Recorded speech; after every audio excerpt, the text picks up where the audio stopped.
Hey, what is up, guys, and welcome back to the FCS Football channel.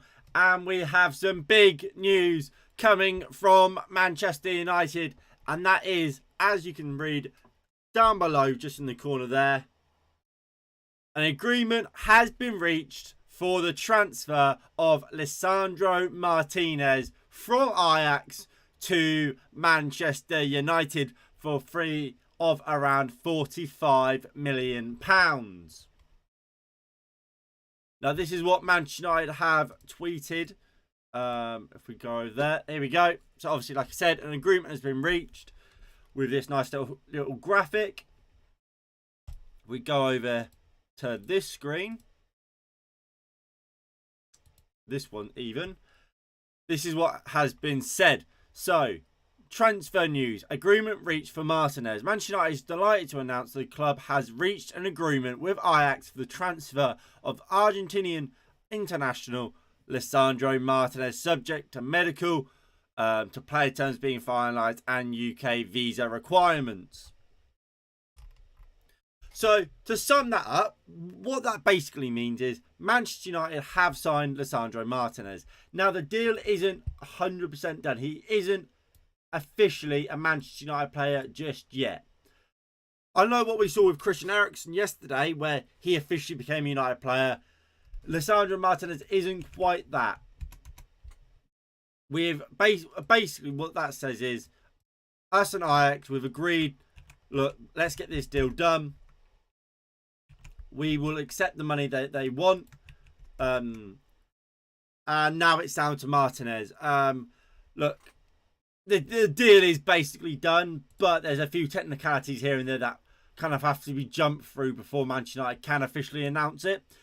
Obviously, Fabrizio Romano has followed this story throughout, and this is what Fabrizio Romano had to say on the deal. Official and now confirmed, Lisandro Martinez joins Manchester United on a permanent deal from Ajax, contract until June 2027. So what's that? A 5-year contract with an option for a further season. Official fee is £55 million, 57 million euros, including solidarity payments, plus 10 million add-ons. So that would be wrong, unless he means euros. I'm not sure. I might be wrong, but I've read it was £45 million. But there we go. We have our centre-back, obviously left-footed centre-back. And we knew this deal was coming, didn't we? This deal was always coming. We've known about this deal for a long, long time. And now it's just officially done and dusted. And kind of can be put on the back burner. And realistically, I don't care when this deal is officially announced now. Obviously, sooner rather than later is better. But we can turn our focus onto kind of bigger and maybe not better, but more important deals, like trying to get Frankie de Jong over the line, potentially trying to get Ibrahima Sangare from PSV. As my B-reel just goes off, not quite sure I'm going to do my B-reel right now. So what has Fabrizio Romano said? Just in general, I don't know if Fabrizio Romano tweeted about the Ibrahima Sangare deal.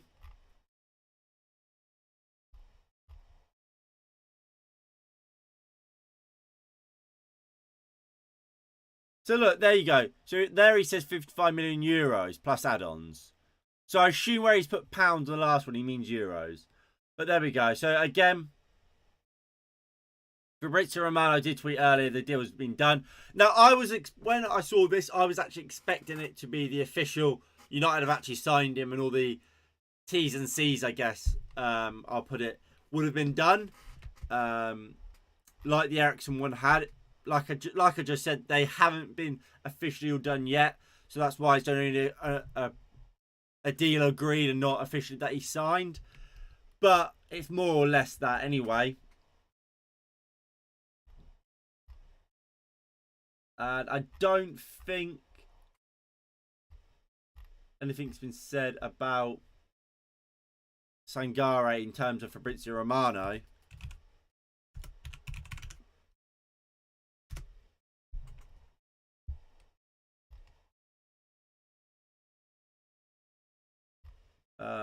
But this is about the Sangare. But talks between Man United and PSV for Ibrahim and Sangare are progressing well and quickly. Positive feelings for the Ivorian midfielder. The price tag is 35 million euros or 40 million pounds. Or 35 to 40 million euros, I assume that means, is under discussion. As well, he does have a release clause. I thought that was 35 million euros. So, I should just be hitting that. The price under discussion is 35 million euros because that is the release clause. There you go. He's specified it down there. And look, I made it pretty clear. I like Sangare. I would be going in for this deal alongside a Frankie de Jong deal. Playing both together in that double pivot is a deal I think just makes a lot of sense. But if we go over to this full team now, where will kind of Lisandro Martinez play? So we make this the starting lineup. So it will be De Gea. It'll be De Gea in goal, won't it? De Gea. We'll sit with Dalot. Realistically, it's going to be a 4-3-3. When everyone's fit, it's going to be most likely Varane. And Martinez will just slot in there next to Varane as part of a back four. Now, a lot of people do believe Martinez will play in this midfield alongside whether that's Fred or McTominay or theoretically and hopefully what's his name? Frank de Jong. Is that a deal is that what I expect to happen? No, I don't expect this to be the case. If anyone is going to play that midfield role, I'd rather it be Sangare alongside a Frank de Jong. But I don't see that happen. I wouldn't actually be surprised if we see this man drop it in there. Should probably actually go to the right, get the right picture of him, so it actually looks nice. There we go. So I wouldn't be surprised. Well, we'll definitely see Martinez at centre back. Erik ten Hag has confirmed kind of Martinez isn't a midfielder. He said that at Ajax. He played him pretty much solely as a centre back. Lisandro Martinez will be a centre back for Manchester United. But what I was going to say, I wouldn't be surprised to see a Christian Eriksen in a deeper role alongside maybe a Sangare or a Frankie de Jong. Plainly because that's kind of a similar role to which he performed at Brentford. And I've seen a lot. I've seen people here and there put this out there. And the more I've looked into it, I don't think it's a mental suggestion. Obviously, the preference would be a Sangare. But look, what does Lisandro Martinez bring to this Manchester United team? Now, look, we all know his shortcomings as a player. What, 5'9" is he? He's not very tall. And we haven't really ever seen a kind of small... Well, we don't often see kind of small centre-backs in the Premier League, especially as part of a back four. Now, we've seen the likes of, for example, Cesar Azpilicueta plays as centre-back, but that has always been as part of a back three. Kind of on the either left or right-hand side. Usually for Azpilicueta, it's on the right. Now, Manchester United won't play a back five. We will play a back four. That's pretty much the only formation Erik ten Hag has ever really used. And that's where he's played really well for Ajax. Now, Ajax last season, they did have probably the smallest centre-back player in the world with Jurrien Timber and Martinez. Neither of them at 6'10" even, let alone 5'11", sorry, or 6 foot. But Martinez dealt with top forwards throughout his time in the Champions League this season. You look at Ajax's group stage, in fact. If I get that up.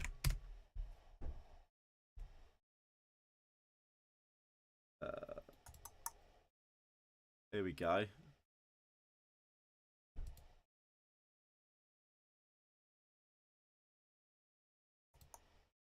There we go. So where's Ajax?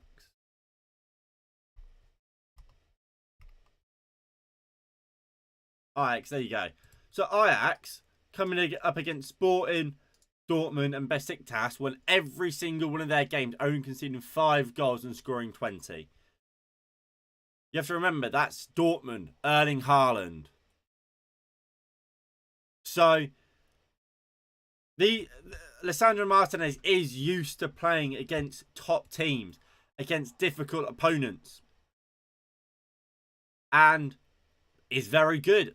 Similar to Elanga, I guess, in a sense that, yes, he's not the tallest, but aerially he is still good. Winning a lot of his aerial duels last season because he has got a good jump on him, and he's not a player. Well, he's a player I would be slightly concerned about due to that height, because obviously while it's all well and good at how he got on at Ajax, coming over to the Premier League, coming over to Manchester United, it's always going to be a different battle and a different kind of story.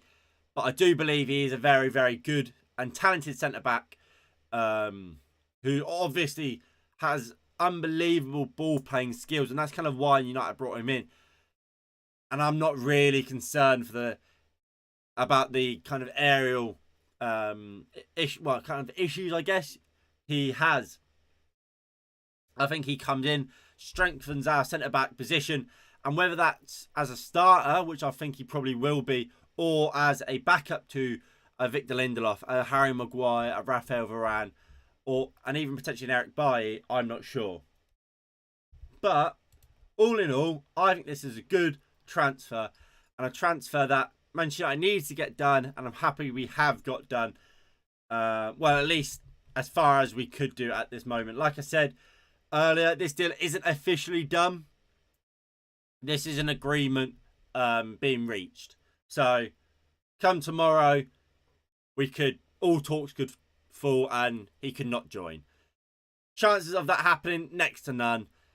This deal will be completed in the next coming days. Just hasn't quite happened yet. But the fact United have tweeted out, we've reached an agreement, means it will happen. How often do you see a team say, this deal is pretty much done, and it not get done? So, yeah. Anyway, if you have enjoyed, please do hit that like button below and subscribe if you are new and you haven't already. That would be greatly appreciated. Like I said, this deal isn't officially done yet, but it's pretty much done. So, yeah. Thank you all for watching, and I'll see you all in the next one in a bit. Peace. Oh, hold on. Do you think the price justifies the signing €64 million in total? Well, I mean, like I said, I can't say I've watched loads of this guy. But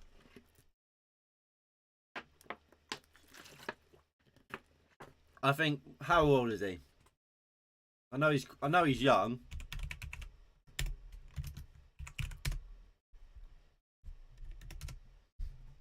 At 24, so hasn't hit his peak years yet. I think he's only going to get better. I think there is a risk to it. There certainly is a risk to it, given kind of his lack of height. But I think for £45 million, I think it's a deal. It's a risk worth taking, because if he continues how he was at Ajax, I think he will be fantastic for us. And I think he knows how to play the Erik Ten Hag system. He knows what kind of is expected of a Ten Hag centre-back. He's unbelievable on the ball. And I do think it is worth the risk. And look, if it doesn't work out, I think you can sell him for at least 20 to 25 million pounds. That's if it goes really badly back to like an Ajax, for example. And I think I don't see a massive loss of an investment here, to say the least. I think you look at Harry Maguire, for example, at 8 million. You sell Maguire now, you lose about 40 million at minimum, really. No one's going to pay over 50 million for Harry Maguire. You sell Martinez at 45 million after you've brought him for 45 million pounds or 64 million euros, with all the fees all the add-ons added, I think you're selling him for at least £25 million. So you're losing 20 million. It's worth a risk for me. It's worth the risk. And if he turns out great, well, then you've either brought yourself a centre back for 45 million quid, which, to be fair, nowadays, when you look at some of the crazy fees that get thrown around, for example, Ben White at 50 million, I don't think it's a bad deal at all. And if you can get that for a centre back that you're going to use and have for 5 years, which his contract is, potentially 6 if we decide to use that option to extend by a year, I think he's very much worth it. While I'll remain, he is a risk and it could not work out. What he is, for what he could be, and given the fact Erik ten Hag has made it clear he wanted him, I'm happy with the deal. He's something we don't have in a left-footed, left-hand side centre-back. While he is a centre-back, he's versatile, can play as a left-back, can play as a defensive midfielder. Versatile. I think he's perfect. But yeah, that is going to be it now. So thank you all for watching. If you have enjoyed, hit the like button below. Subscribe if you are new and you haven't already. That would be greatly appreciated. When he does officially get announced, we'll be live. And hopefully we'll see him holding up the shirt. Something we still haven't seen of Christian Eriksen.